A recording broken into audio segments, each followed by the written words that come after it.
커다란 창문을 열고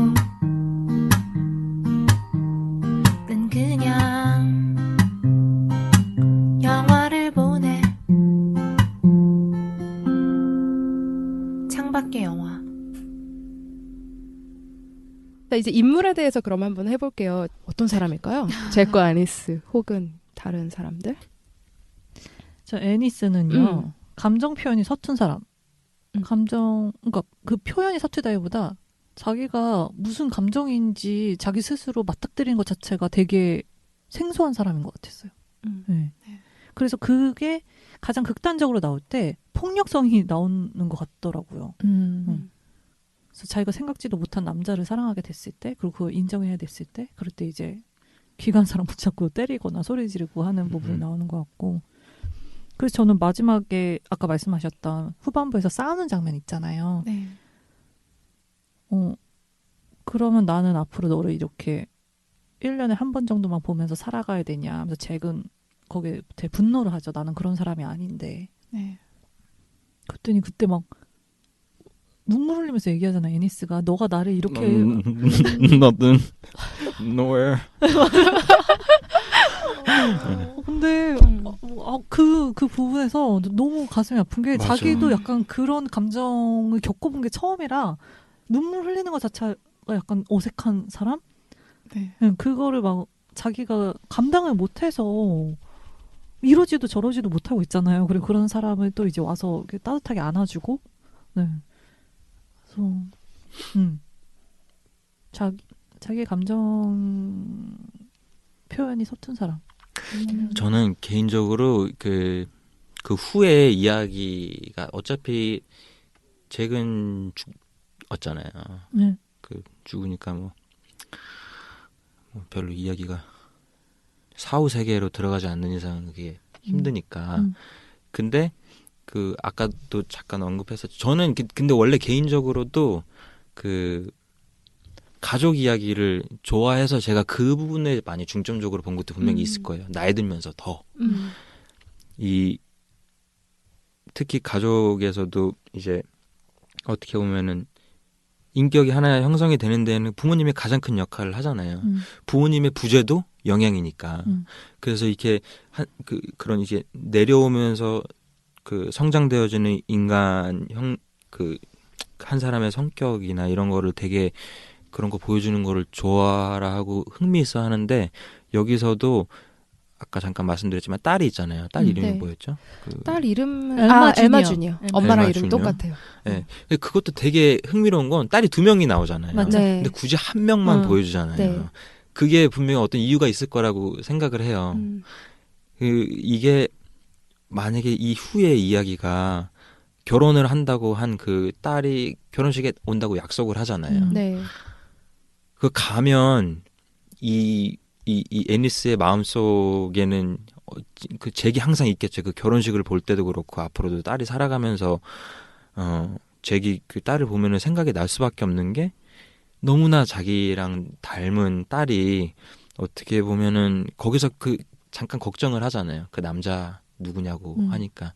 그런 것도 그냥 일반적인 아빠의 걱정이라기보다도 그저 어떻게 보면 그게 일반적인 거죠. 나랑 되게 비슷한 내 자식이 내가 거칠 거를 얘도 겪을 거를 생각하면 이미 내가 거쳤던 20년을 내 딸한테 한번 투영해 보는 게 쉬운 일이 아니니까.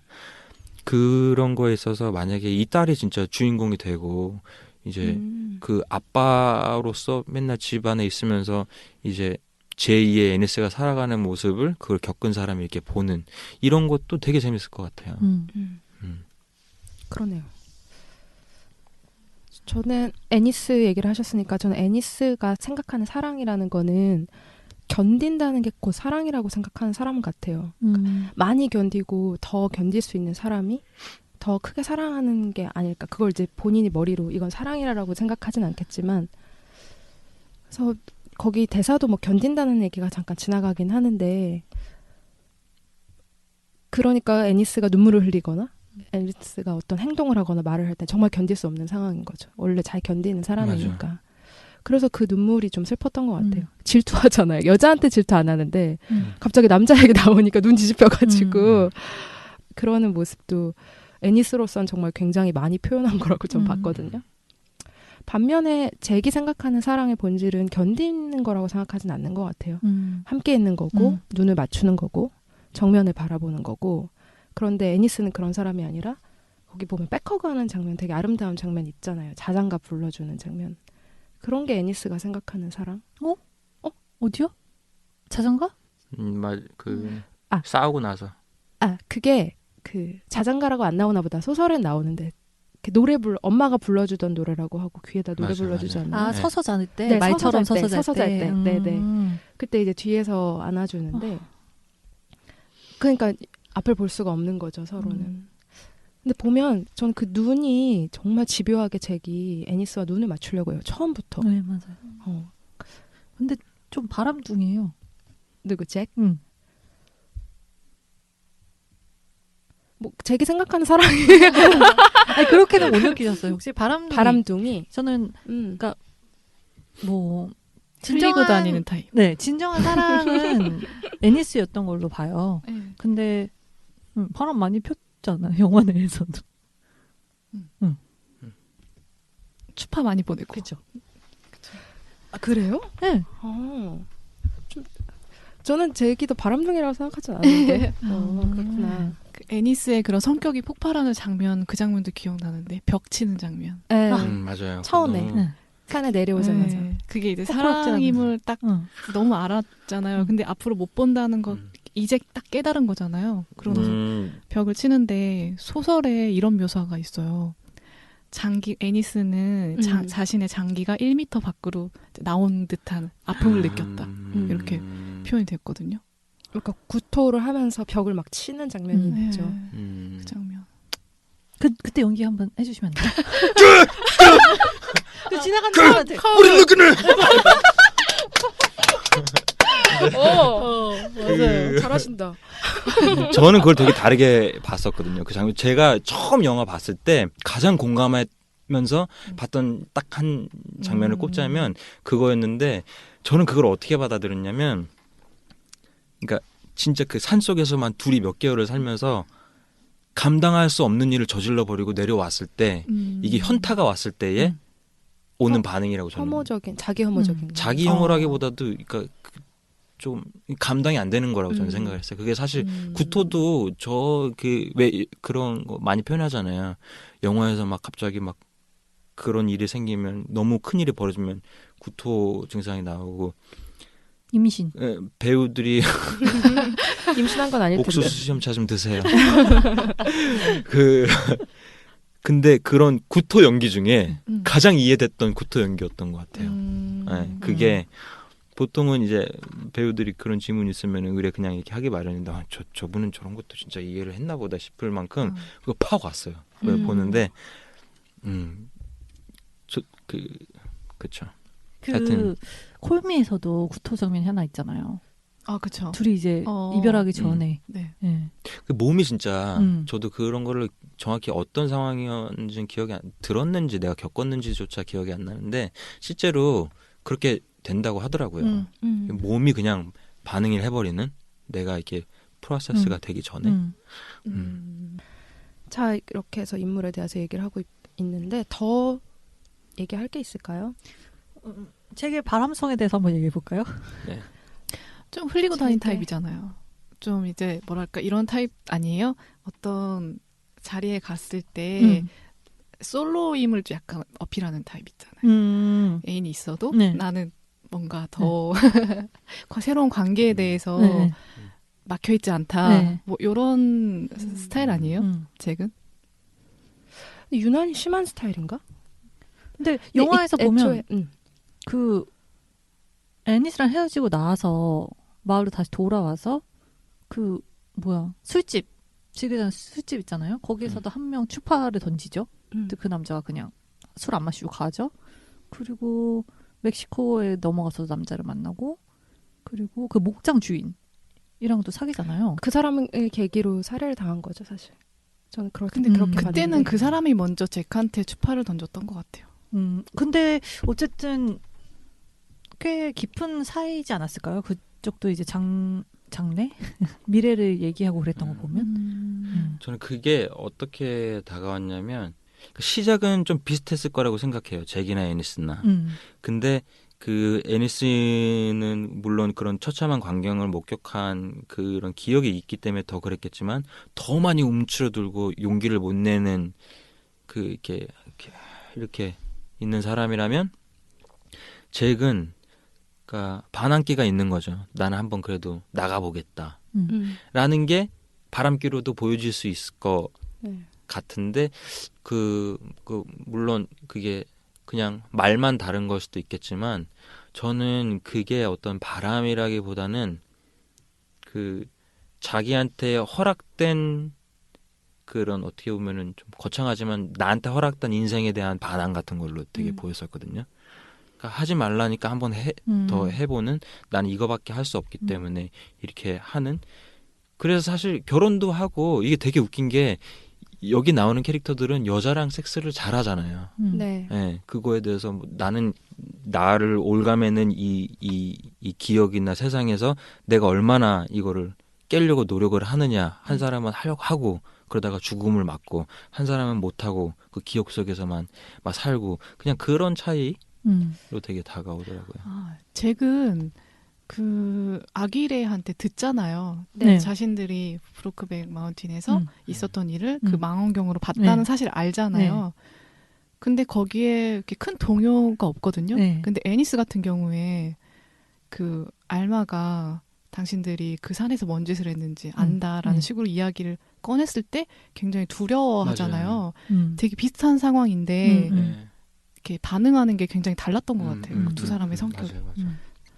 저는 잭을 바람둥이라고 보지 않은 이유가 그가 그 로맨스를 즐긴다면 바람둥이일 수 있을 것 같아요. 근데 그가 사랑을 느낀 유일한 사람이 애니스고 그 어떤 관계에서도 정말 그 로맨스를 나누질 않거든요. 그러니까 저는 그렇기 때문에 실제로 산에서 내려왔을 때 정해진 정혼자가 있었잖아요. 애니스는 어차피 나는 결혼할 거야라고 해서 해버렸고 아이도 가졌고 그랬을 때 잭이라는 사람이 그러니까 뭐 흘리고 다니는 게 아니라 자기 인생을 행복하게 살려면 여러 가지 시도들을 해볼 수 있는 거고 근데 결론적으로 20년간 잭이 이 사람을 만나기 위해서 14시간 동안 20년 동안 했다는 그게 저는 두 사람이 가진 순정이 그러니까 어느 한쪽에 적진 않았다? 저는 맞아요. 그렇게 맞아.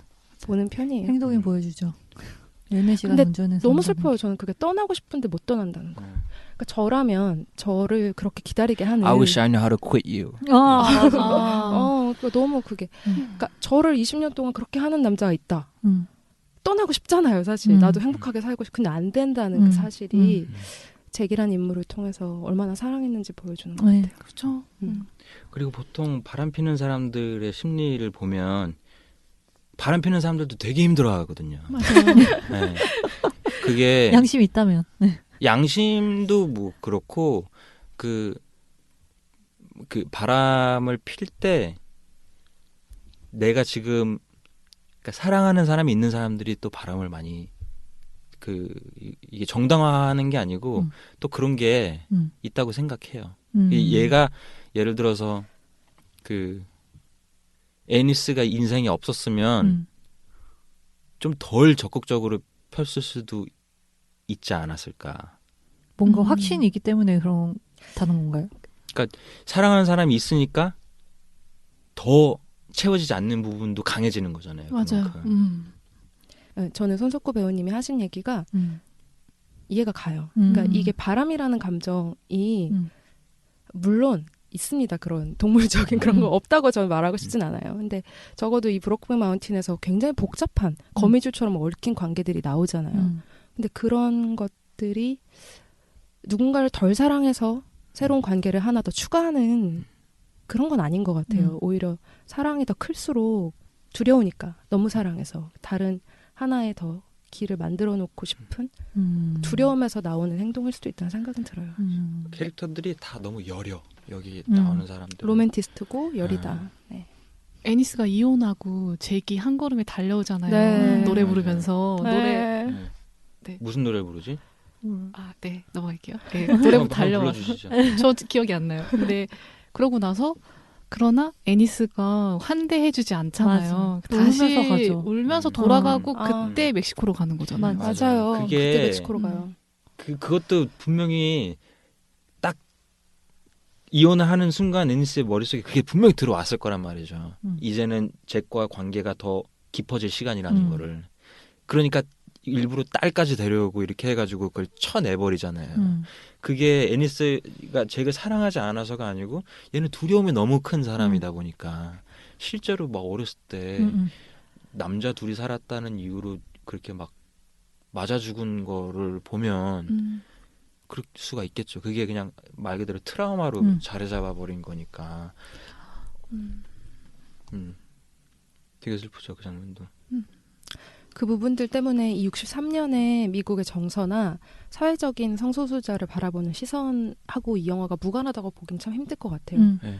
그 사회적 시선이 이 둘을 그죠. 방해하는 요소로 크게 네. 작용하긴 해요. 그리고 그게 사실 여기서는 뭐 그 게이라는 주제를 다룬 거지만 그런 마이너는 진짜 뭐 시대를 불문하고 있는 거잖아요. 그러니까 이게 그러니까 클래식이 되는 것 같아요. 네. 이거는.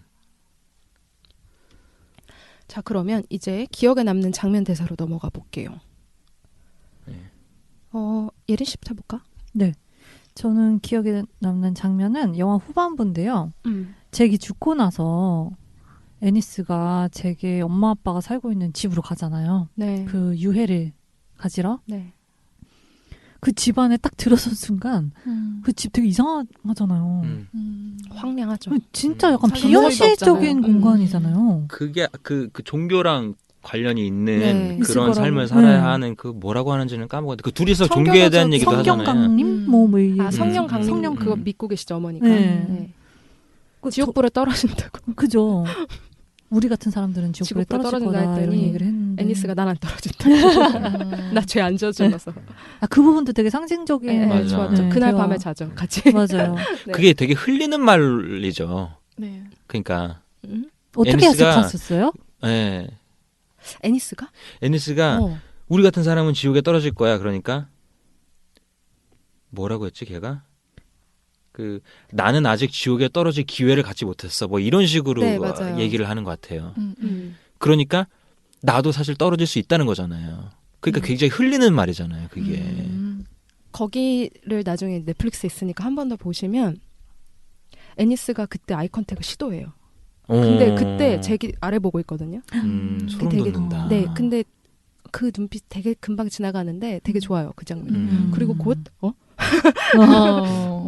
너무 까맣지 않아요, 화면이? 너무 까매서 이렇게 밝게 켜놓고 봤어요. 너무 까매가지고. 아무것도 안 보였어. 네. 그래서 네, 청교도적인 저는 집안이 딱 나왔을 때, 그러니까 처음에 트럭을 애니스가 타고 와서 파킹을 하고, 바로 이제 다음 장면이 그 거실에 혹은 주방 옆인가요? 긴 테이블에 아빠와 애니스가 딱 마주 앉아 있는 그 장면이잖아요. 되게 휑하잖아요. 저는 그 장면 보는데 그때부터 약간 잭의 죽음과 잭이 생전 살아있을 때 가족과의 어떤 관계였을지 맞아. 이게 딱 상상이 되면서 되게 눈물이 나는 거예요. 그걸 보면서. 그 상대적으로 애니스가 살고 있는 삶이나 현실, 그가 뭐 겪고 있는 현실적인 어려움들, 뭐 부인, 가족들 이런 얘기는 잘 비춰졌는데 사실 잭은 많이 안 비춰졌었잖아요. 그냥 좀 시아버지래 친정아버지한테 무시당하고 뭐 그런 정도로 조금 친정아버지라고 하니까 굉장히 그 친숙하게 장인어른이라고 다가오는 루린의 친정 아버지. 장인어른한테 무시당하고 그런 걸로 그냥 좀 동정심을 느끼는 정도였는데 그 자기의 친부모들한테서도 얼마나 동떨어진 삶을 살고 있었을까가 딱 보여지면서 그 집안 구도 컷 하나로 되게 그게 느껴졌어요. 괴리감이랄까? 그 사람의 외로움? 살아생전 느꼈어요. 외로움. 그리고 계속 이어지는 이제 신들에서 보면 아버지가 별로 안 슬퍼하잖아요. 잭의 죽음에 대해서. 저는 그걸 보면서 느꼈거든요. 어머니는 같은 종교적인 이유를 가지고 있긴 하겠지만 어머니는 자신의 자식에 대한 애정과 슬픔, 그 죽음에 대한 슬픔을 간직을 하고 있어요. 근데 아버지는 아직도 자식이 게이였다는 거에 대한 배신감이랄까? 혐오감을 떨치지 못하는 상황인 것 같고 눈이 그때 그 아버지가 얘기를 하는데 그 오른쪽 눈은 조명이 되게 많이 비쳐서 되게 투명스럽게 파란 눈이 보이거든요. 너무 차가울 정도로 파란? 그리고 애니스와 이상하게 기싸움 하면서 얘기를 하잖아요. 애니스는 정말 사랑한 사람의 죽음을 추모하기 위해 온 건데 이 사람도 게이일지 모르고 내 아들의 남자친구였을지 모른다는 의심을 가지고 대하는 태도에서 약간 네 많이 슬펐어요. 그 장면? 두 분 다른 장면이시죠? 저도 요 씬이긴 한데 그래요? 네, 저는 히스레저가 애니스가 그 셔츠를 발견했을 때 그 장면이 기억에 남는데 이건 어떤 의미로 기억이 나냐면 제가 이 영화를 봤었을 때는 히스레저가 살아 있었어요. 그리고 죽고 나서 이 영화를 보니까 너무 슬픈 거예요. 이 히스레저가 그러니까 히스레저가 죽은 잭의 그런 채취와 여튼 잭이 살았던 방을 가서 그 셔츠를 발견하는 거잖아요. 근데 저는 이 영화를 보면서 브로크백 마운틴이란 영화를 통해서 내가 히스레저를 다시 또 발견하는 느낌? 그래서 그 애니스한테 셔츠가 잭이면 저한테는 그 셔츠가 히스레저 같은 거예요. 이때 딱 지금 이런 좋은 배우가 있었는데 이런 느낌? 그래가지고 되게 슬펐어요. 그 딱 셔츠 껴안는데 이 배우를 다시 볼 수 없잖아요. 연기를 통해서 이 영화로만 볼 수 있는 거잖아요. 그런 게 묘하게 이 영화 속 내용이랑 겹쳐진 느낌이 들어서 기억에 많이 남아요. 저는 좀 초반부 장면이고요. 처음에 서로 관계를 가진 이후에 서로 다시 한낮에 만났어서 이런 얘기 하잖아요. 나 게이 아니라고. 네, 맞아. 그 잭도 나도 게이 아니라고 하잖아요. I neither. I agree. I know queer. 그쵸. 맞아. I'm not queer 이렇게 얘기하죠. 그런데 말은 그렇게 하지만 너무 사랑하는 거예요. 이제 애니스가. 근데 잭은 텐트에서 상반신을 벗고 막 누워 있죠. 꽃이잖아. 네. 꽃이고 있잖아. 너무 로맨틱하지 않아요? 그러니까 저 그 장면 얘기하려고 하는 거예요. 그래서 그 예쁜 속눈썹을 내리고 이렇게 누워 있어요. 그래. 거기 키스씬만 되게 로맨틱하게 나오잖아요. 맞아. 제가 로맨틱한 거 좋아하나 보다. 그런데 말은 계속 가야 돼. 이제 양한테 가야 돼. 애니스는 안 가. 갑자기 텐트 속으로 들어가죠. 그리고는 갑자기 뭐 사랑을 나누는 게 아니라 품에 안겨요. 아기처럼. 맞아. 약간 그 가슴에. 그러니까 괜찮다고 이러면서 서로 막 끌어왔는데 그리고 갑자기 격해지죠. 그래서 그 장면에서 애니스가 그 겉으로 두르고 있는 그 모습, 그 서부 사나이 그거 말고 안에 있는 그 연약한 로맨티스트의 모습이 나온 것 같아요. 그 장면이 너무 좋았어요. 그걸 보면 음악도 기타가 계속 뜨릉뜨릉 하면서 약간 끝나는 중간에 끊기는 듯한 기타 연주가 계속 되다가 그 장면에서는 약간 끝까지 연주되는 부드러운 기타 음악으로 나오거든요. 약간 사랑이 처음으로 되게 온전한 모습으로 완성되는 그런 씬이었던 것 같아요. 석고 배우님은 어디서? 저는 맨 마지막 장면. 네, 그게 되게 많이 기억에 남고 그냥 진짜 이 영화는 끝까지 진짜 버릴 장면이 없구나 하게 느끼게 하는 딱 잘 마지막까지 끝까지 웰메이드 같은 느낌을 주게 하는 그랬고 그 마지막에 대사가 되게 오픈되게 끝나잖아요. 그냥 한국말로 하면 뭐라고 해야 될까? 맹세할게 뭐 이 정도로 되나? 네. 근데 그거 사실 전후 맥락 없이 그게 대사가 나와버리는데 이해가 너무 되잖아요. 되게 많은 버전으로 할 수 있었을 것 같은데 약간 애드립성으로 느껴질 만큼 되게 자연스럽게 거기서 그거를 하는데 그게 하여튼 되게 많이 기억에 저는 말이 기억에 남아요. 진짜 맞아. 저런 상황에서 혼잣말은 원래 그 정도 하잖아요.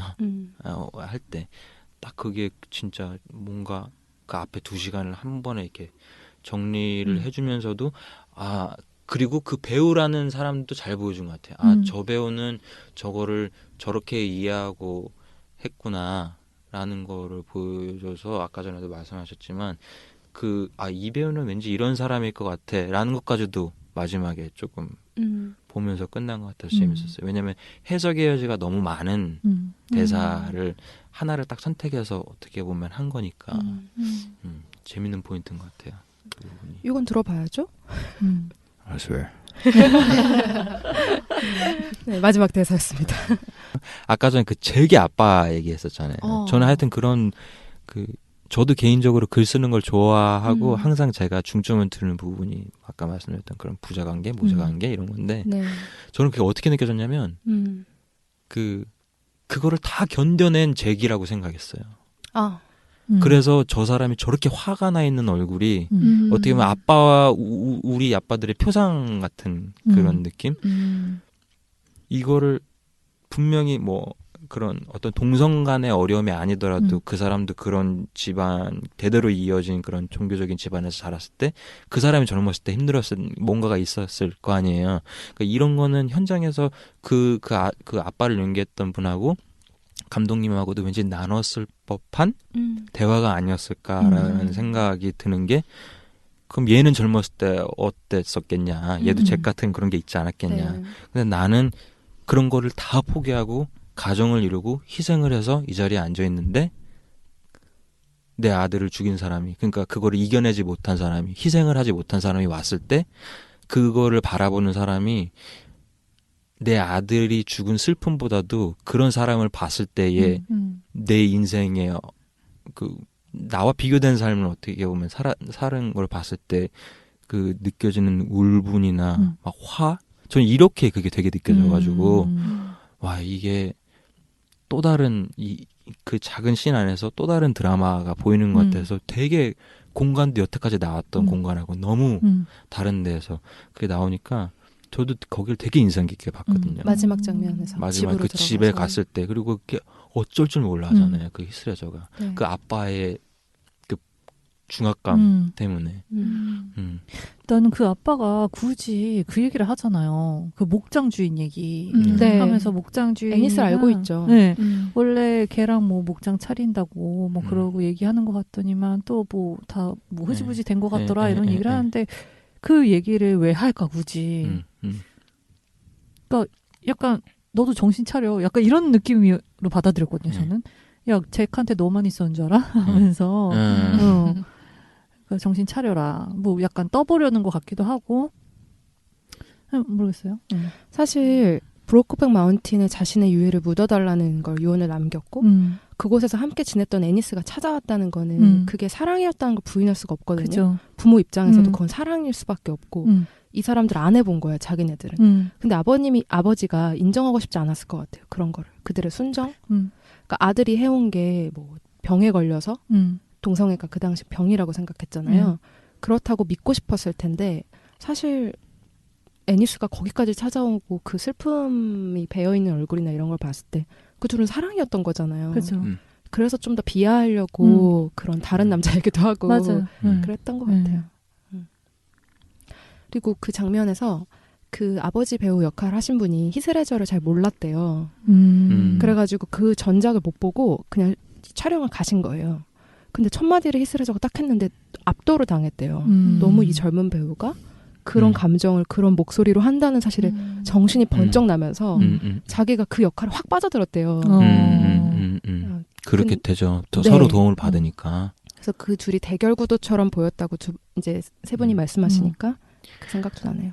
현장에서 이루어질 수 있는 가장 좋은 그 합인 것 같아요. 맞아. 딱 봤는데 내가 이게 뭐야 이렇게 되면 갑자기 집중이 확 되면서 그 뭐 그런 대결이라는 얘기도 했지만 정신 차려야지 이렇게 하면서 그 막 뭐 준비해온 대사를 열심히 해야 하는 정신 차림이 아니라 그냥 진짜 그 순간에 되게 많이 집중을 하게 되는 히스레저는 그런 거를 되게 잘 줄 것 같은 또 배우잖아요. 네.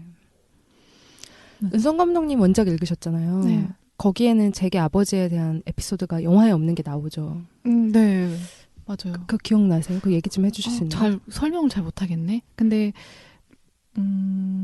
그러니까 애니스가 어린 시절에 잭.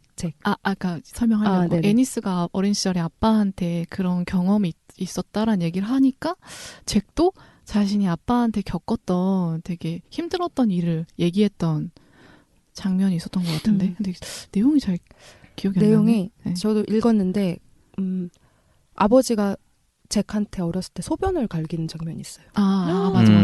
네, 굉장히 폭력적인 장면이. 그게 잭이 그걸 가리지 못하니까 끌고 내려와가지고 거기서 잭의 아버지가 잭 앞에서 머리 위에다가 소변을 보는 행위를 했다. 그러니까 아까 전에 말한 것처럼 그냥 뭐 돈 훔쳤으면 훔치지 마 이게 아니라 정말 극단적으로 더 해버리면은 뭐 이런 것처럼 그냥 하지 말라고 할 수도 있는데 되게 수치스럽게 만드는 거잖아요. 그걸 굉장히 힘들게. 그래서 아빠한테 힘든 어떤 그런 유년 시절을 보냈겠다. 뭐 이렇게. 강가에서 잭이 오줌 싸는 장면도 있지 않나? 있어요. 강가도 있어요. 있고 그냥 모닥불 옆에 뒷모습 나오죠. 노상막류로 배운 건가요, 아빠한테? 할 거면 이렇게 옷 다 벗고 하지 않나? 아닌가? 옷 다 벗고 하는 건 그거 뛰어드는 거. 네. 물속으로 뛰어들 때. 점프하는 거. 다이빙. 거기서 히스라이저는 직접 했고 잭은 다른 사람이 했고. 어떤 걸요? 빨가벗고 점프하는 뛰어내리는 거. 나 못할 것 같아. 너 무서워 보였어. 무서워. 갑자기 그것도 생각나. 그 나체 얘기하니까 잭이 뭐 과일 깎고 있나 뭐 하고 있으면 저쪽에서 애니스가 옷을 벗고 있을 때 감자 맞아요. 잭이 고개를 안 돌리잖아요. 맞아요. 그 진짜 파워풀하잖아요. 네. 그거를 어떻게 안 보고 싶은데 안 보는 연기를 그렇게 잘하냐 그분은. 이렇게 저 이걸 깎고 있는데 이게 고개를 돌리고 싶어 하는 게 너무 느껴지잖아요. 그것도 되게 관객들 배반하는 장면이잖아요.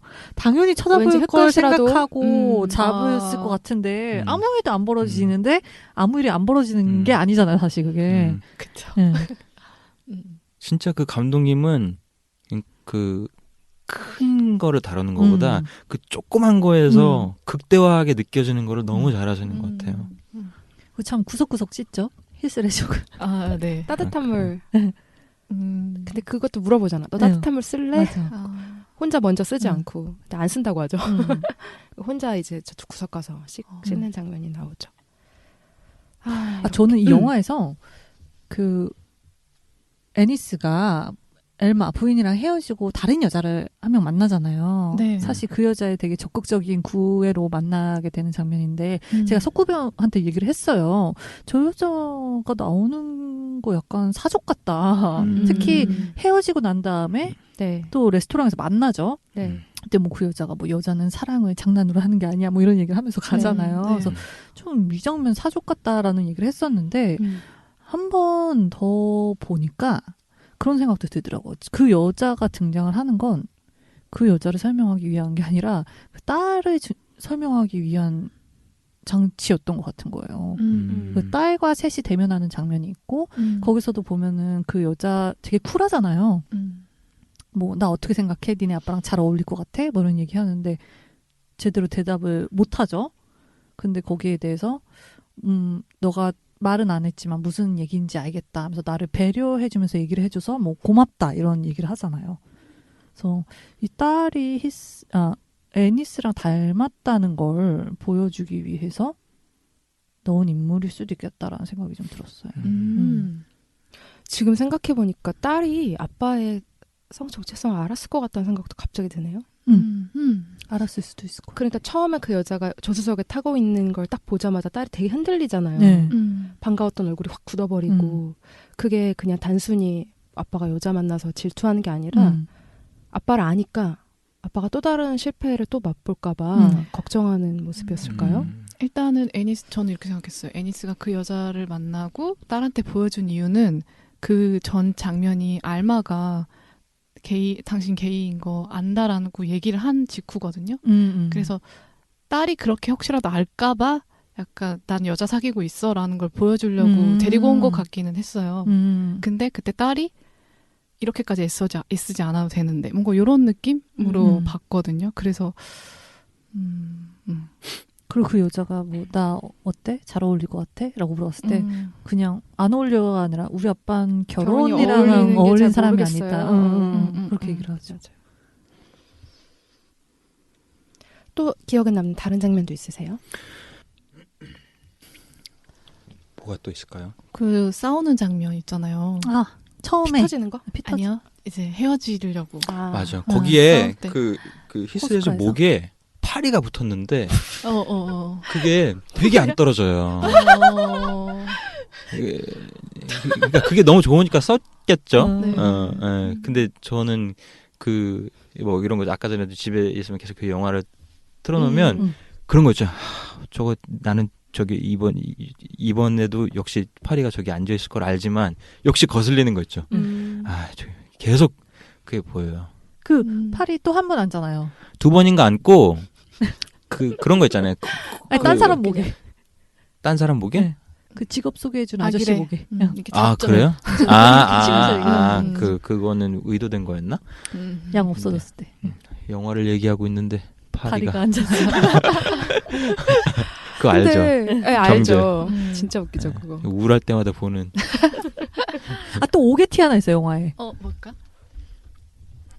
그 낚시 간다 그랬대. 네. 이제 엘마는 알죠. 뭐 하러 가는지. 음. 근데 그때 조그만 엘마 주니어가 와서 막 네. big fish, daddy big fish 막 이래요. 그러면은 엘마 이렇게 안아준단 말이에요. 네. 그때 걔 옷이 약간 들려요. 꼬마의 옷이. 마이크 줄이. 아, 진짜? 네, 마이크 줄이 있어요. 거기. 귀여워. 전혀 배 몰랐네. 이렇게 살짝 보여요. 그거는 몰랐네. 자 그러면 이제 질문 준비해 온 걸로 넘어가 볼게요. 네. 은선 씨도 준비해 오셨어요? 저는 이번에 쉴래요. 아 그래요? 네. 네. 근데 그거 해주셔야 돼요. 어떤 거요? 제가 창밖에 하면 큐 하고 귀엽게 해주셔야 돼요. 저희 다 같이 입 모아서. 창밖에 큐. 나는 그 애니스 버전으로 했어. 아. 네, 애니스 버전 한 번 더 들어볼게요. 창밖에 큐. 자 질문입니다. 예린 씨 거부터 해볼까요? 브록백 마운틴은 애니스나 잭한테서 사회에서 빠져나와서 자신의 본성을 찾을 수 있는 천국과도 같은 곳인데요. 여러분들에게 파라다이스는 어딘가요? 저부터 할게요. 항상 좀 별게 없고요. 저는 공항. 공항 자체보다 공항에 갔다는 거는 네. 곧 새로운 여행지를 간다는 거고 저한테는 그 제가 처음으로 밟아보는 그런 여행지? 그게 저한테는 일종의 파라다이스인 것 같아요. 거기서 자유로워지세요? 너무 설레요. 너무 설레어요. 설렌다. 그리고 네, 항상 좀 가고 싶고 그래서 공항에 가서 부터는 이제 저한테는 약간 그런 감정, 흥분되는 감정, 항상 가고 싶은 곳, 그렇게 되는 것 같아요. 네. 평범하죠? 아, 생각해보니까 진짜 여행 같은 데 가면 이제 좀 바뀌잖아요, 사람이. 여행 뽕을 맞아서 그런 걸 수도 있는데 되게 자유로워진다는 상상을 했을 때 여행 가면 사람들이 되게 많이 바뀌고 거기서 약간 누군가를 만나잖아요, 새로운 인물을. 비포 선라이즈? 네, 그런 것처럼. 그런데 현실에 돌아와서 다시 만나면 되게 별거 아니잖아요. 그쵸. 그래 본 적이 없어서 다행히 네, 환상이 깨지겠죠. 그래서 둘이 일종의 그곳이 여행이라면 네. 그렇죠. 현실에서는 아무것도 못하죠. 두 사람은 산으로만 가니까요. 예린 씨는? 저는 어디세요? 되게 배우적인 대답을 가져왔어요. 무대. 네, 무대. 여기서는 약간 다 허용되는 것 같아서 어떤 뻘짓을 하거나 또라이 짓을 하거나 네. 오히려 느낌대로 하면은 더 환호받는 곳이잖아요. 그래서 그런 것 같아요. 네. 저는 산이요. 이게 비슷해요. 저는 산을 워낙에 좋아하니까. 영화 보기 전에부터? 어렸을 때부터 산 가는 거를 하여튼 저희 어렸을 때 아빠가 저를 데리고 산을 진짜 많이 갔어요. 나랑 똑같아. 네. 그래가지고 뭐 좀 구체적으로 관악산? 대모산? 관악산? 네. 대모산은 난 진짜 많이 가는데. 대모산도 좋아하고. 관악산은 어렵죠, 근데. 옛날에는 대둔산도 많이 갔고 속리산도. 근데 하여튼 산에 가면 저는 대사 외울 게 있으면 산 타면서도 대사 많이 외우거든요. 그렇게 하면은 좋고 그냥 그 내려놓음이 좀 저절로 되는 공간이어서 행복해지려면 내려놓으라고 하잖아요. 네. 그게 이제 파라다이스가 되는 장소인 것 같아요. 저절로 노력하지 않아도. 좋아하실 수밖에 없는 요소가 많네요. 그렇죠. 브로큰 마운틴에. 네. 그 풍경이 주는 그 웅장하고 장엄한 거기에서 이렇게 있으면 그 생각도 저도 했어요. 야, 저런 경치 좋은 데 있으면 나도 남자랑 그렇게 로맨틱해지겠다 싶을 만큼 너무 아름답잖아요. 거기가 그 둘밖에 없고 그렇게 되면. 혹시 추천하는 산 있나요? 저는 네. 뭐가 됐든 이름을 잘 기억을 못해요. 사람이건 영화건 뭐 지명이건 그래가지고.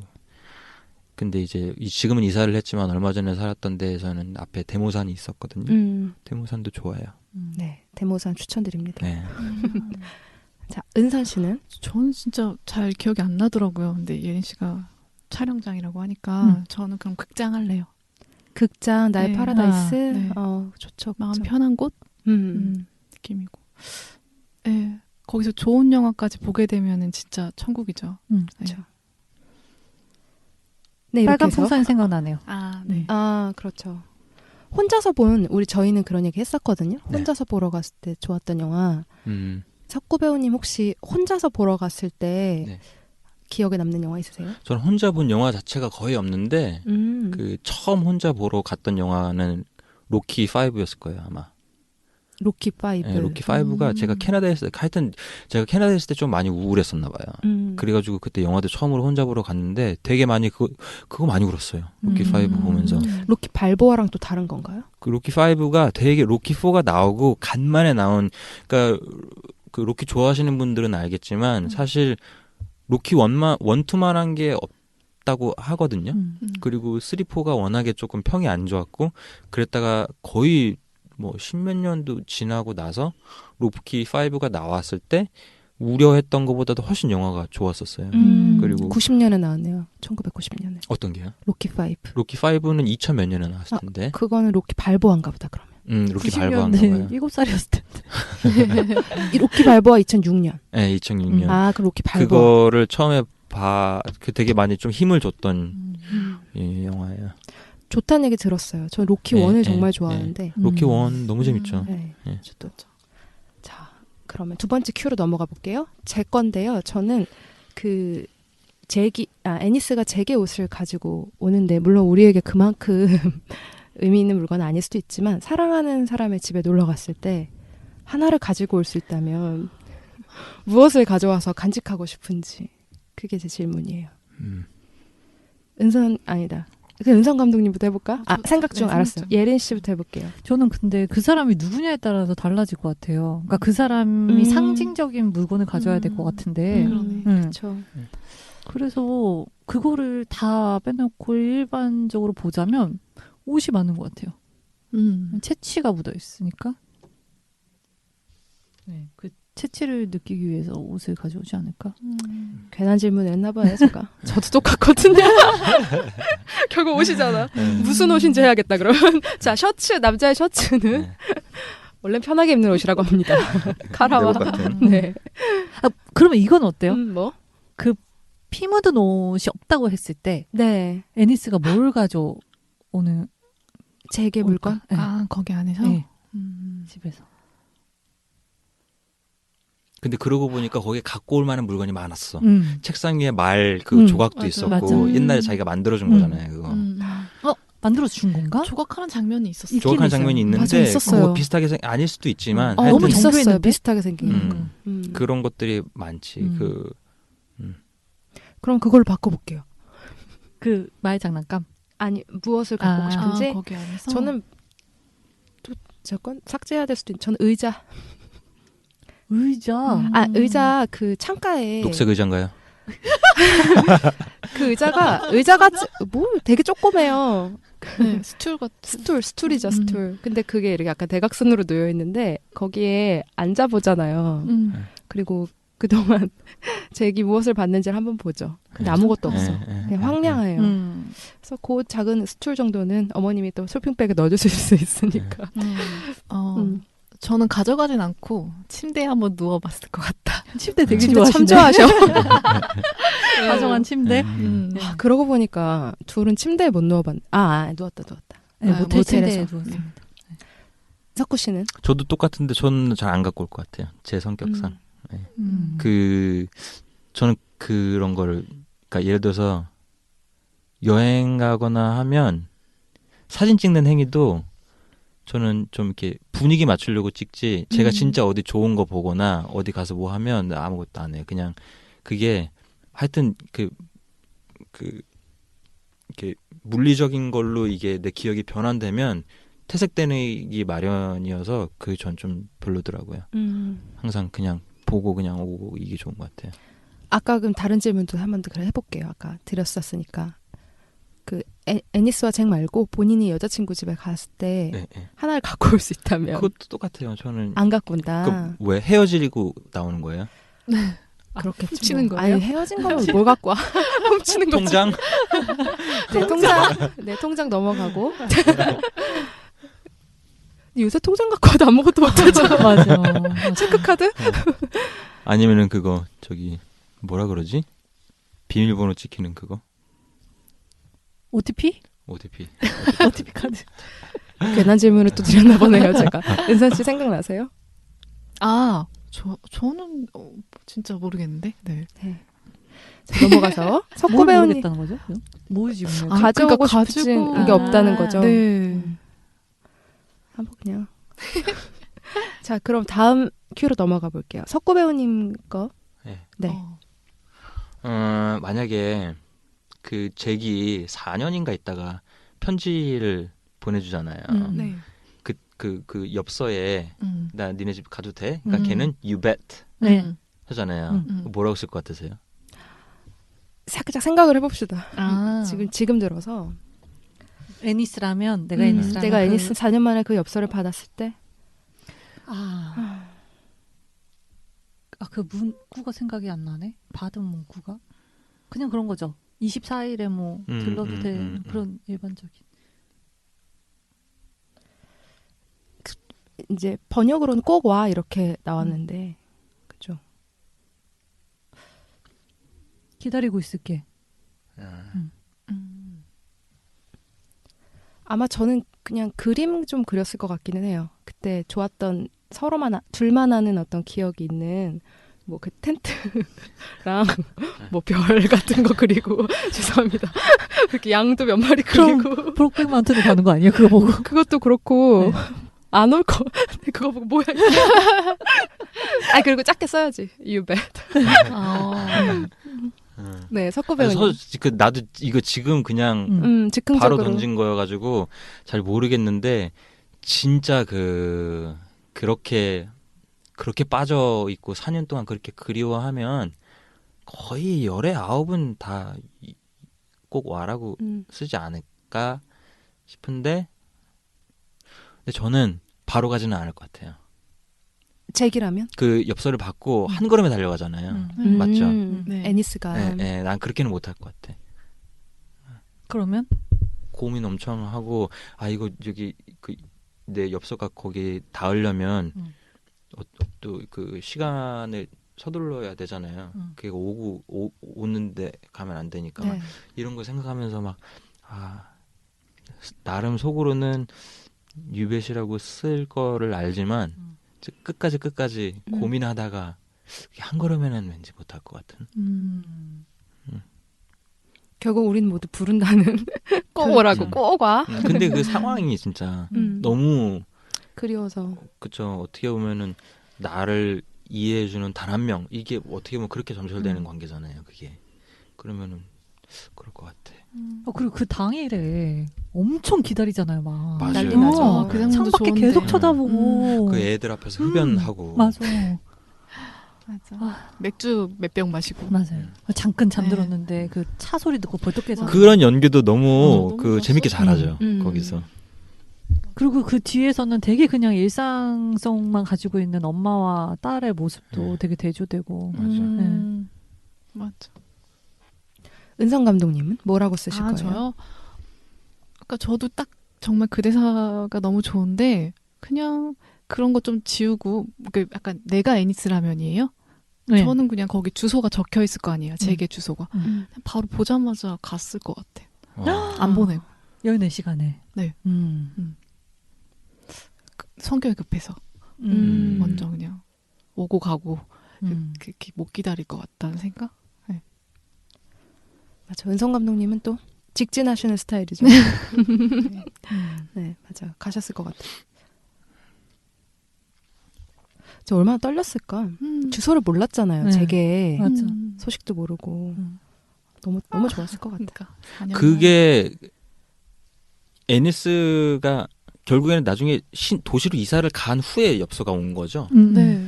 그 부인이 우리 자꾸 좀 사람들 있는 데로 이사 네. 가자고 하는데 안 가잖아요. 네, 네. 그래서 그러다 결국엔 나중에 간 거죠. 네. 갔는데 그 간 주소로 네. 온 거죠. 네. 잭이 찾아서 어떻게. 그게 어떻게 보여지냐면 싫다고 거절하잖아요. 그리고서는 그 여자가 일하는 슈퍼마켓에 찾아오면서 자기 일 생겼다 가야 된다 하면서 애들을 막 맡기잖아요. 네.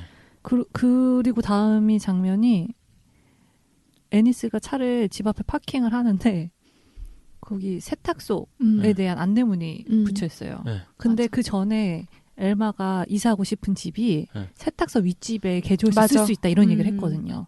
그러니까 그 세탁소가 보여진다는 건 엘마가 원한 집으로 이사를 했다는 거고 그래서 둘이 이제 애니스의 행방을 잭으로서는 알 수가 없으니까 그 목장 일이 들어왔다는 것 자체가 목장일? 네, 그 양치기 일이 들어왔다는 것 자체가 둘이 다시 만날 수 있는 계기이기 그렇죠. 때문에 네. 항상 마음에 있는 게 이사를 안 가는 이유도 사실 그럴 그런 게 수도 되게 큰 있었겠네요. 거잖아요.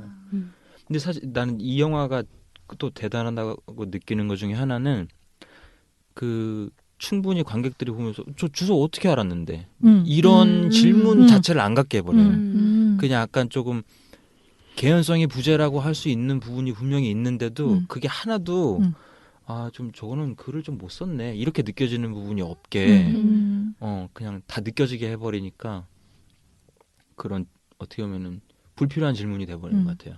그런 게. 맞아요.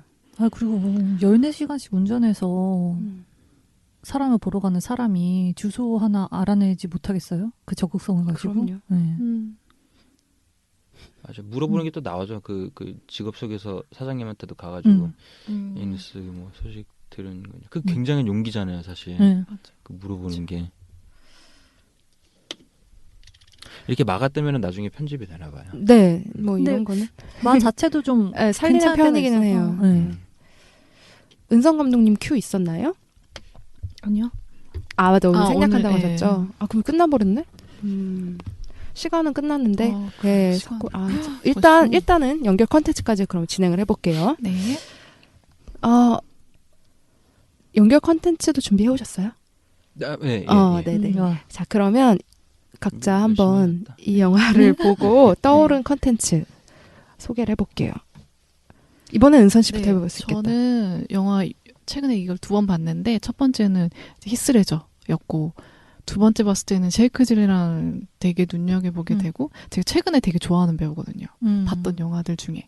그래서 제이크 질렌알 최근에 좋았던 영화 드니 빌레브 감독의 에너미라는 영화를 보시면은 제이크 질렌알이 도플갱어로 나와요. 그래서 두 가지 역할을 연기하거든요. 그래서 아마 제이크 질렌알의 팬이시라면 보시면 좋을 것 같은 영화라고 생각이 들고 약간 지금 연기가 정말 좀 요 몇 년 동안 정말 절정인 것 같아요. 물이 올랐나요? 네, 항상 브로크백 마운틴부터 되게 잘했던 느낌이었거든요. 근데 나이트크롤러 때 깜짝 놀랐고.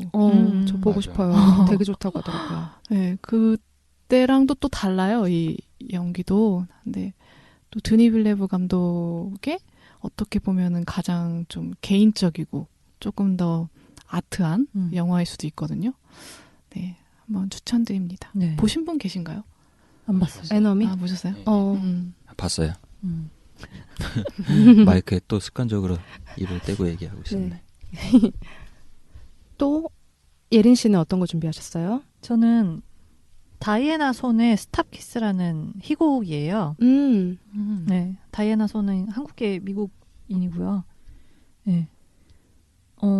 아까 제가 브록백 마운틴은 사랑과 혐오로 해시태그를 가져왔는데 스타키스도 이제 동성애를 혐오하는 누군가로 인해서 폭행을 당하고 사랑하는 사람을 거의 잃게 되는 순간까지 오는 그런 희곡이거든요. 근데 레즈비언들의 이야기고 되게 재밌는 게 애니스와 잭과 굉장히 많이 닮아 있는 두 명의 캐릭터가 나오고 재밌는 게 이 희곡의 구성이 그 사랑한 사람이 폭행을 당해서 의식 불명 상태로 병원에 계속 입원을 해 있어요. 그걸 현재라고 치면 그 현재와 그 여자를 만나서 사랑을 느끼게 된 그 과거가 이렇게 교차되어서 나와 있어요. 과거, 현재, 과거, 현재, 과거, 현재 해서 영국으로 네. 되게 약간 실험적인 느낌일 것 같다라는 생각이 드네요. 쉽게 말해서 암전이 되게 많죠. 네. 그러니까. 네. 23씬이거든요. 네. 23 구조는 되게 영화적이네요. 네, 맞아요. 네. 영화화가 되고 있다고 들었어요, 제가. 네. 그래서 영화가 만약에 나오면 저도 궁금해서 볼 것 같고 보셔도 될 것 같고. 우리나라에서요? 아니요, 미국에서. 공연은 제가 연기를 했던 공연이긴 하지만 언제 또 올려질지 모르는 공연이라서 근데 영문으로 되어 있는 희곡은 제가 인터넷에서 찾아볼 수 있는 걸로 알고 있어요. 그래서 그거를 기회 되시면 보시는 것도 좋을 것 같다. 네. 그 연극을 놓친 게 너무 아쉽더라고요. 그 연극의 팬분들이 또 저희 청취자분들 계세요. 맞아요. 네. 저는 원작 소설을 추천을 드리려고 해요. 사실 제가 어릴 때 이거 보고 두 번째 또 봤을 때도 이해가 안 가는 부분이 참 많았어요. 혹시 보셨어요, 원작 소설? 어떤 거요? 브로크백 마운틴 소설. 저 그래서 그거를 이 사진 찍어 주신 거 보니까 원작이 갖고 계시다는 거잖아요. 네, 그래서 저는 그거를 좀 빌릴 수 있을까? 저 옛날부터 되게 보고 싶었는데 못 찾았거든요, 그거를. 되게 짧은 소설 아니에요? 네, 30페이지? 예. 그쵸. 진짜 짧구나. 전 전자책이라 참 빌려드리기가 뭐하네요. 그래서 그 소설을 잠시만요. 근데 소설 진짜 좋아요. 소설 진짜 저도 이거 좋아서 연결 컨텐츠 생각했는데 왠지 제가 해올 것 같았어요. 네. 제가 항상 양보하셨군요. 해오니까. 30초만 주세요. 제가 체크해온 데가 없어졌어. 근데 진짜 소설 진짜 좋아요. 잠시 한 문장도 은성 더 감독님이 이렇게 없고. 소설에 대한 추천 좀. 사실 그 침묵의 포옹이라는 단어가 소설 안에 나왔어요. 근데 어느 베낀 걸로. 구절에 네 어느 구절에 나왔는지 기억이 안 나는데 제가 그 읽으면서 체크했었거든요. 침묵의 포옹. 모르겠다. 그 둘이 말하는 것도 되게 대사도 재밌는 대사 되게 많은데 영화에선 안 나왔는데 텐트에서 애니스가 추워가지고 밖에서 자잖아요. 네. 처음에 진짜 돌돌돌돌돌 떨면서. 그때 영화 안에서는 그런 표현했나? 그 소설에서는 아마 이랬을 거예요. 이빨로 망치질하지 말고 들어오라고. 맞아요. 네. 영화에서 그렇게 나와요. 네. 나는 그게 이빨로 망치랑 그게 그건지 몰랐고 quit hammering. 맞아. 그렇게 나왔구나. 그게 그 뜻인가 보다. 그게 네네네. 덜덜 덜덜 떠니까. 맨투맨 수고를 찾아봐야겠네. 덜덜덜 떠니까 그렇게 들어와라 하는데 추우니까 들어와 하지 않고 그렇게 표현을 하는 게 재밌다. 재밌었어요. 찾았습니다. 네. 어디냐면 세 분이 말씀해주신 그 끝부분에서 셔츠를 발견했을 때 소설에서는 주로 애니스의 시점으로 하는데 애니스가 어떤 마음으로 그걸 보게 되는지를 읽어드릴게요. 짧은 부분이고요. 언제 이렇게 훔쳐가서 자기 셔츠 안에 숨겨놓은 걸까? 한 쌍의 피부처럼 나란히 포개져 둘이 하나 된 것처럼 모닥불 연기와 산속 향 그리고 달콤 짭짜름한 잭의 채취를 조금이나마 느낄 수 있을까 기대하며 그는 옷에 얼굴을 받고 코와 입으로 동시에 천천히 숨을 들이쉬었다. 그러나 실제 하는 냄새는 더 이상 없었다. 남은 건 오로지 그 냄새의 기억뿐이었다. 그가 지금 손에 쥔 것 외에는 아무것도 남지 않은 브로크백 마운틴의 기억뿐이었다. 네, 여기까지. 정말 추천드려요. 이거는 읽어보시면 좋아요. 자, 이제 마지막으로 석구 배우님의 연결 컨텐츠. 저는 딱히 하나라기보다는 제가 이제 작가 작가를 추천드리고 싶은데 예린 씨는 아마 되지만 저는 테네시 윌리엄스라는 극작가를 제일 좋아해요. 저의 어떻게 보면 좀 아이돌 같은 건데 저는 방탄소년단이요. 방탄소년 BTS 말씀하시는군요. 최애 아이돌. 나는 좀 다르네요. 나는 TW. 네, TW BTS. 네, TW인데 일단 이분이 게이였잖아요. 그 테네시 윌리엄스 자체가. 대표작을 몰랐어. 몇 개 말씀해 주실 수 있을까요? 욕망이라는 이름이 욕망이라는 있잖아요. 전차도 있고 네. 저는 몰라요. 영어 아까 말씀드렸듯이 제가 제목을 진짜 몰라요. 여름과 연기? 예, 그것도 있고 무슨 뭐 핫틴 그 Can 양철 지붕 위에 과. 그것도 있고 다 재밌어요. 네. 이분 건 다 재밌어요. 네. 그리고 뭐 재미없는 것도 있을 수 있지만 사실 상업적으로도 진짜 많이 성공하신 그 작가님이었는데 저는 사실 뭐 꼭 그렇게 나눌 수 있을지는 모르겠지만 이분이 그 말기에는 그렇게 옛날 같은 명성은 없었거든요, 사실. 그래서 뉴욕에서 조그만 연극으로 이제 많이 활동을 브로드웨이에서 작은 연극 올리면서 했다고 들었는데 저는 그 후기의 작품들을 훨씬 더 좋아해요, 사실. 저는 이제 그분 연극 아까 전에 캐나다에서 연기 활동할 때 했었고 어떻게 보면은 제 그 연기 멘토죠. 저를 연기를 가르쳐 주셨던 분은 불가리아 사람이었어요. 불가리아 사람이었고 그 약간 좀 동유럽이다 보니까 저는 그 이제 자연스럽게 영향을 받잖아요. 그래서 항상 그 동유럽 쪽 연극을 많이 하고 막 이러면서 그런 약간 좀 그 유러피안의 자존심도 좀 있었던 것 같고 미국 극작가를 그렇게 높이 이렇게 평가를 하진 않았지만 항상 우리 다시 테네시 윌리엄스로 돌아가서 얘기를 해보자 할 정도로 정말 그 분의 연극을 좋아한 거예요. 그러니까 선생님이 그렇게 좋아하니까 뭘까 하고 나도 막 이제 막 그 전기도 다 읽어보고 다 하면서 이게 특히 후기로 갈수록 그림으로 치자면 굉장히 추상화가 돼요. 잘 이해가 안 돼요. 근데 그게 왜 그런지가 저도 이제 드라마를 문학을 좀 더 배우고 연기를 배우고 하면서 이제 이게 이런 맛이구나라는 걸 알게 됐는데 제가 그런 맛이 되게 특히 요즘에는 더 드물게 영화에선 찾기 힘들어지는 것 같아요. 그게 저는 브록백 마운틴에는 진짜 있다고 생각을 하거든요. 그러니까 아까 얘기했던 거랑 똑같은 건데 일단 뭐 표현을 하자면 좀 대사의 세련됨. 그러니까 있는 그대로 얘기하지 않죠. 그러니까 내가 숨기기 때문에 표현되는 것들로 영화가 계속 이어지잖아요. 내가 이 사람을 너무 사랑하기 때문에 혹은 뭐가 두려워서 말하지 않는 것들로 내용이 전진이 되지. 뭐 이렇게 하자, 뭐 작전을 짰어, 어디 가자, 뭐 이렇게 해가지고 이런 내용이 아니잖아요. 근데 테네시 윌리엄스 이 분의 후기작으로 가면 갈수록 이게 되게 야 너무 가는 거 아니야 싶을 정도로 그게 굉장히 세져요. 그러다 보니까 한 15페이지짜리 짧은 그 연극을 봐도 처음이 아니고 그냥 봐도 이해가 안 돼요. 근데 이제 내면에 이런 거를 이게 둘이 이렇게 아끼기 때문에 이 정도 말밖에는 못하는구나 하면서 이게 연기자한테는 정말 많이 도움이 된다고 우리 선생님이 그러시면서 많이 이걸 시켰었는데 진짜 그래요.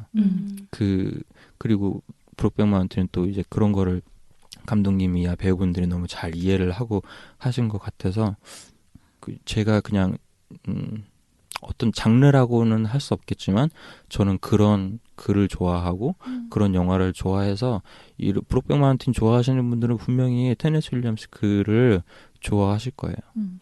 하나만 꼽자면 한국 제목은 모르겠는데 제가 하기도 했던 연극이거든요. I can't imagine tomorrow라고 남자 여자 둘이 나오는 건데 찾아보기가 좀 힘들 거예요. 많이 없어요.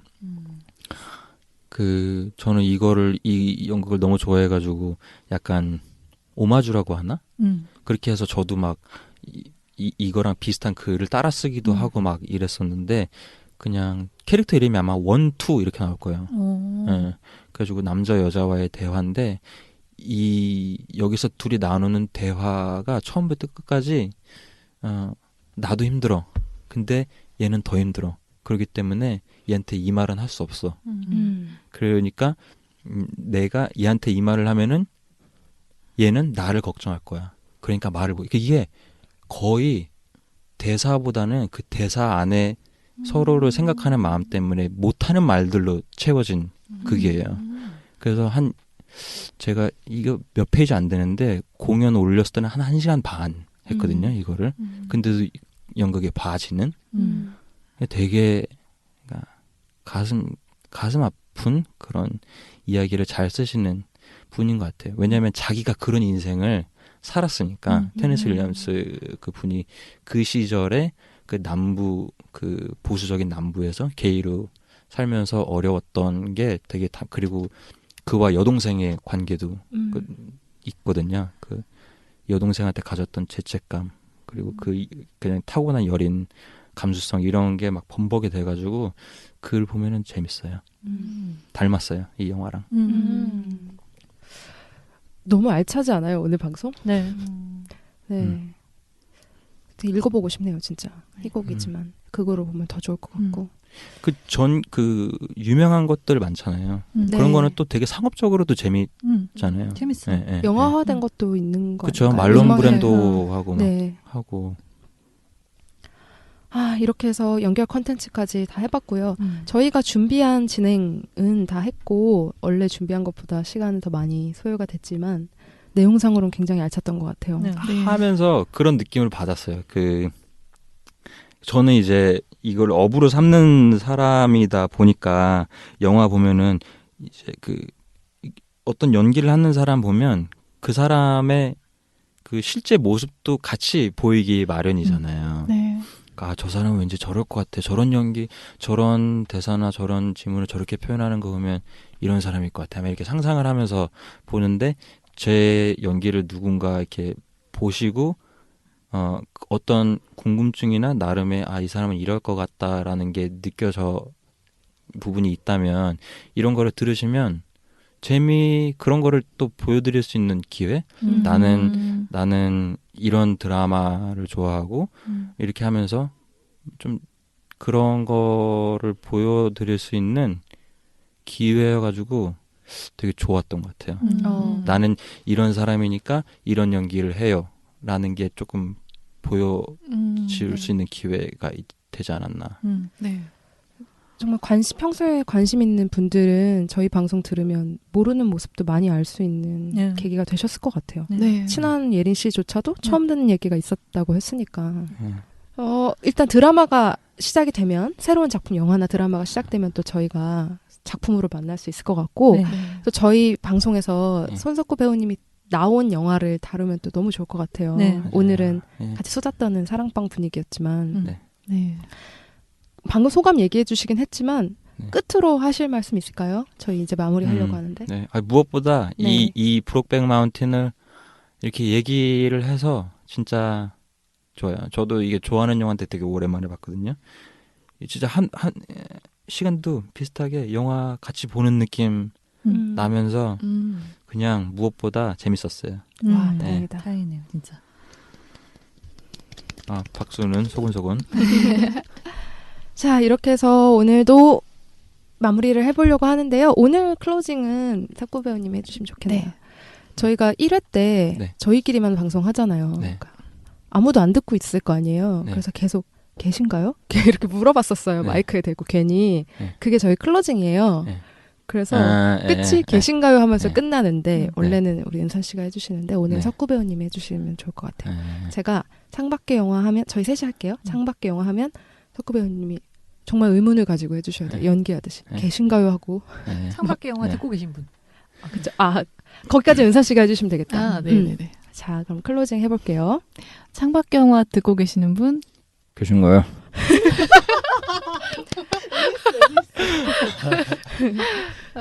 You folks just stop at Ennis? Ennis Del Mar?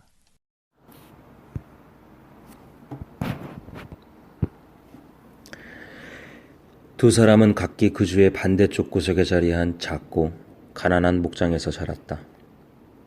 잭 트위스트는 몬태나주 경계의 라이트닝 플랫에서, 에네스 델마는 유타주 경계선 근처 세이지 주변에서 고된 노동과 궁핍 속에 컸는데 둘 다 고등학교를 중퇴한 시골 청년으로 아무 전망도 없었고 예절에 서툴고 말도 거칠었으며 금욕적인 삶에 익숙했다. 부모가 두 군데에서 담보대출을 받은 목장 하나와 현금 24달러만 남긴 채 데드호스 로드의 유일한 커브길을 돌다가 사고로 죽자 애니스는 형과 누나 손에서 자라게 됐고 14살 때 고등학교에 가기 위해 특별 운전면허증을 받아 1시간 거리를 자동차로 통학했다. 낡은 픽업에는 히터도 없었고 와이퍼도 하나뿐이었으며 타이어도 형편없었다. 트랜스미션이 고장나자 고칠 돈도 없었다. 상급생이라는 단어의 말맛이 뭔가 특별하게 느껴져 2학년으로 진급하고 싶었지만 트럭이 고장나 꿈이 꺾인 채 곧장 목장일로 내몰렸다. 1963년 잭 트위스트를 만났을 때 애니스는 알마비오스와 약혼한 사이였다. 잭과 애니스는 둘 다 작은 목장을 갖기 위해 저축하고 있다고 우겼는데 애니스의 경우 그 저축이란 담배깡통에 넣어둔 $5짜리 지폐 2장을 의미했다. 그해 봄, 일이라면 뭐가 됐든 절실했던 두 사람은 파맨드린 지치급수교소에 각자 등록했고 시그널 북부에 있는 한 목양회사의 양치기와 야영지 감시인 고용계약서에 함께 서명했다. 여름 방목지는 브록백 마운틴 구기림의 수목 한계선 위에 있었다. 잭 트위스트는 그 산에서 여름을 난 적이 한 번 있었고 애니스는 처음이었다. 두 사람 모두 20살도 되지 않았다.